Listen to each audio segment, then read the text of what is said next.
I'm here. Let's go. Yes? High বন্ধুরা, আমি ল্যাবজন থেকে বাবু বলছিলাম। আমি আছি আপনাদের সাথে। আজকে আমরা আলোচনা করব একটি টেস্ট নিয়ে।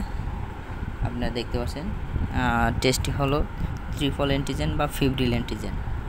মূলত ফিব্রিল অ্যান্টিজেন টেস্ট কি? আমাদের একটা প্রশ্ন জাগে যে আমরা এটা কির জন্য করি। ফিব্রিল অ্যান্টিজেন টেস্টটা হলো একটি রক্তের পরীক্ষা যা দীর্ঘমেয়াদী জ্বর এর কারণ খুঁজতে বের করতে সাহায্য করে। বিশেষ করে টাইফয়েড ও প্যারাটাইফয়েড যে জ্বরটা হয় এটার জন্য এটা বিশেষ দরকার।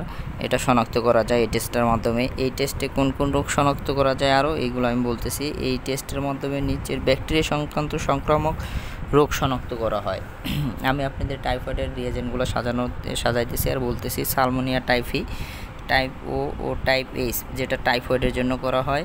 সালমোনিয়া প্যারাটাইফি এইচ যেটা প্যারাটাইফয়েড। সালমোনিয়া প্যারাটাইফি বি যেটা প্যারাটাইফয়েডের জন্য করা হয়।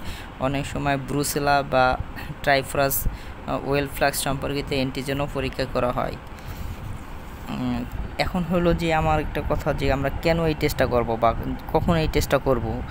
ফিব্রিল অ্যান্টিজেন টেস্ট কখন করা হয়? মূলত 5 থেকে 7 দিনের বেশি সময় ধরে জ্বর থাকলে, টাইফয়েড প্যারাটাইফয়েড লক্ষণ থাকলে, চিকিৎসক যদি সন্দেহ করেন যে এটা ব্যাকটেরিয়াজনিত জ্বর হচ্ছে কি না, তখন করা হয়। কিভাবে পরীক্ষা করা হয় এটা একটা মূল বিষয়। প্রথমত একজন লোক আপনাদের বাহু থেকে কিছুটা রক্ত নেবে।